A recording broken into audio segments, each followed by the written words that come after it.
दोस्तों, आज हम बाहर खड़े हुए हैं राज्य स्तरीय मैकेनिकल इंजीनियरिंग कारागार में। यहाँ पर हम जाएंगे और एक अपराधी से बात करेंगे जिसका अपराध ये था कि उसने कुछ वर्ष पहले मैकेनिकल इंजीनियरिंग कर दी। जानेंगे उसके मन में किस तरीके के विचार आते हैं, क्या उसके जीवन में बदलाव हुए हैं, कैसे वो इस दलदल में फंसा। इस पूरी जानकारी के लिए देखिए हमारा इंटरव्यू। Stay tuned. ऐसे ऐसे माइक बोलना पास में है। रखिए। हाँ ठीक है। ठीक, यहाँ से आवाज लेगा। आपका गमछा बहुत प्यारा लग रहा है। ये 200 रुपए में खरीदा था। कभी मशीन पे काम कर रहे हैं, हाथ वाथ गंदा हो गया तो इससे पोंछ लिया। थोड़ा पसीना वसीना आया तो ऐसे ऐसे ऐसे करके मुंह से साफ कर लिया, तो इसलिए अच्छा है। तो दीपक जी, सबसे पहले आप हमें ये बताइए कि आपको यहाँ पर रहते रहते कितना साल हो गया है? यहाँ हम आए थे 2015 में। अभी लगभग हमको 8 साल हो गया है। 8 से ज्यादा ही हो गया, लेकिन 8 साल हो गया है। मैं आपसे जानना चाहूंगा कि इन सब चीजों की शुरुआत कहाँ से हुई? सबसे पहले ये चीजें आपके जीवन में कब आई? जब हम स्कूल में थे तो जो आसपास के दोस्त थे वो बोलते थे तू मर्द नहीं है, तेरे बस का कुछ नहीं है, तू लड़कियों के साथ घूम, ये सब कर। फिर एक दोस्त था मेरा आशीष नाम का, तो एक बार वो मुझे फिजिक्स की किताब पकड़ा के चला गया और बोला हिम्मत है तो इसको सॉल्व कर। तो मैंने रात भर वो किताब पढ़ी और मैंने न्यूमेरिकल किए। शुरू में तो मुझे समझ में नहीं आया, लेकिन धीरे धीरे मज़ा आने लगा, फिर लत लग गई। उसके बाद उसी ने कहा कि तुझे फिजिक्स अच्छी लग रही है, तू आगे मैकेनिकल इंजीनियरिंग ले ले। तब ज़्यादा पता नहीं था ना, सब दोस्तों की बात सुन के कर लिया। घर वालों को किसी को बताया नहीं, कोई समझाने बुझाने वाला नहीं था। तो इस तरीके से मैकेनिकल इंजीनियरिंग कर लिए। बड़ा बड़ा सा वीडियो दिखाता था, लैम्बोर्गिनी, फरारी, ऑडी की इंजन दिखाता था, बोलता था ये सब करने को मिलेगा, ये सब चलाएगा, आगे बैठेगा, एवरग्रीन ब्रांच है, हरा हरा नोट सब मिलेगा तुझको। तो यही सब सोच के ब्रेन वॉश कर दिया हमारा। फिर हमें लगा कि इसमें आगे कर लेंगे हम लोग। बाकी सब दोस्त थे साथ में, तो हमने सोचा कर लेते हैं। तो 2011 में हम घर वालों को बिना बताए मैकेनिकल इंजीनियरिंग करने के लिए चले गए थे। जब आपके घर वालों को इस सब चीजों के बारे में पता चला तो उनका क्या रिएक्शन था? आज की तारीख में वो आपके साथ किस तरीके से व्यवहार करते हैं? घर पे तो हम सबको यही बता रखे थे कि हाँ नौकरी करते हैं, अच्छा नौकरी करते हैं, बैंक की नौकरी करते हैं। तो एक दिन क्या हुआ, हम नहा रहे थे तो हमारे बॉस का फ़ोन आ गया और फ़ोन उठाते हो गंदी गंदी गालियाँ देना सब चालू कर दिया। तब सबसे पहले पापा को शक हुआ कि ये कुछ तो हमसे छुपा रहा है। फिर पापा बोले तू सच सच बता कहाँ पर काम करता है। तो हम बोले नहीं वो ऐसा कभी हो जाता है, हर जगह होता है, लड़ाई वड़ाई हो जाती है, ऐसा कुछ नहीं है। फिर एक दिन छुप के, हम थे नहीं घर में, पापा ने हमारी सैलरी स्लिप देख ली। वो एकदम से सदमे में आ गए थे।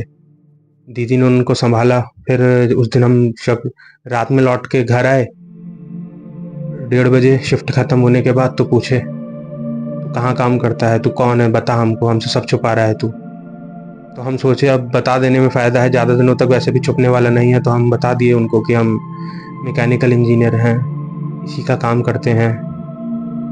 तो रोने लग गए वो, बोले तू इतना बड़ा बात हमसे छुपा दिया। तो हम बोले बता के भी क्या करते, कौन सा खुश होते आप।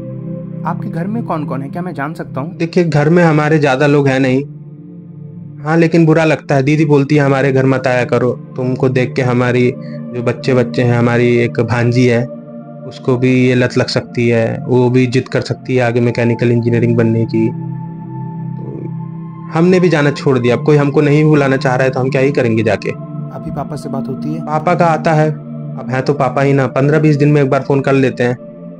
नाराज हैं? शुरू में काफी नाराज थे, अब तो खैर उनको भी आदत हो गई है, हमको भी आदत हो गई है। जो आपने बताया कि आपके दोस्त वगैरह थे, वो सब आजकल कहाँ पर हैं?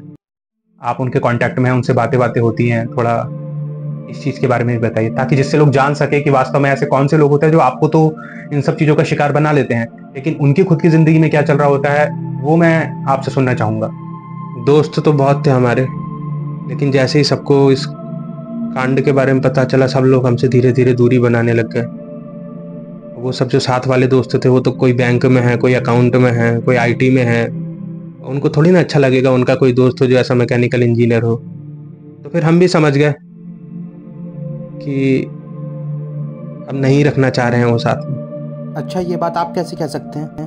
पता चल जाता है ना, सब पता चल जाता है। फेसबुक देखते हैं, इंस्टाग्राम देखते हैं, तो देखते हैं सब घूमने जा रहे हैं, हमको कभी बताते नहीं है, बुलाते नहीं है, पूछते नहीं है। तो हमने सोचा हम भी क्या, हमारे पास भी कौन सा इतना टाइम है, हमें कौन सा यहाँ पे छुट्टी मिलती है कि हम उनके साथ घूमने जा पाएंगे। ठीक है, लेकिन अब हमको आदत हो गई है। ऐसा हमको कोई किसी से शिकायत नहीं है, वो सब जहाँ हैं अच्छे रहें, सुखी रहें। अब बात करेंगे एक सामाजिक दृष्टिकोण की कि जब आप समाज में निकलते हैं तो लोगों का रवैया आपके प्रति किस तरीके का होता है, वो जरा हमारे दर्शकों को बताइए। ये बुरा तो लगता है, किसी अच्छी जगह जाते हैं कपड़ा वपड़ा खरीदने, तो सफ़ेद कलर हमको बहुत पसंद था, तो हम किसी भी दुकान पे जाते हैं तो सब मजाक बनाने लगता है, तू मैकेनिकल इंजीनियर है, तू क्या करेगा सफ़ेद कपड़ा लेके, 1-2 दिन में ग्रीस लगा के गंदा कर लाएगा। जूता सब खरीदने जाते हैं तो बोलता है इसको सेफ्टी शूज़ दिखाओ, इसको तो सेफ्टी शूज़ चाहिए रहेगा, ये क्या करेगा इन सब जूतों को लेके। अच्छा फ़ोन खरीदने जाते हैं तो महंगा फ़ोन दिखाने से मना कर देता, बोलता है गिर जाएगा मशीन पे, सस्ता वाला फ़ोन ले ले, तेरे औकात का फ़ोन नहीं है। ऐसा सब उल जुलूल बातें बोलता है, तो अब हम ज़्यादा ऑनलाइन शॉपिंग कर लेते हैं, हम सब नहीं लगते उनके मुँह, अपना ही दिमाग ख़राब होता है। ये तो बहुत गलत है, आप पलट के उनको कुछ बोलते नहीं? ठीक है, अब कुछ गलती किए हैं तो सजा भी हम ही को मिलेगा, किसी और को नहीं मिलेगा। उन लोगों का कोई गलती नहीं है, सही है अपनी जगह। अच्छा, थोड़ा मैं पूछना चाहूंगा कि जब यहाँ पर आए आप तो माहौल कैसा था, आपको माहौल में ढलने में कितना समय लगा, आपके दिमाग में क्या चलता था, वो प्रारंभिक जो अनुभव हैं उनके बारे में थोड़ा सा बताइए। सच बताएं तो शुरू शुरू में बहुत अजीब सा लगता था, दुखी हो जाते थे हम, बहुत रोते थे, क्योंकि नए नए आए थे तो खूब गाली गलौज होता था, आसपास के सब लोग गाली देते थे।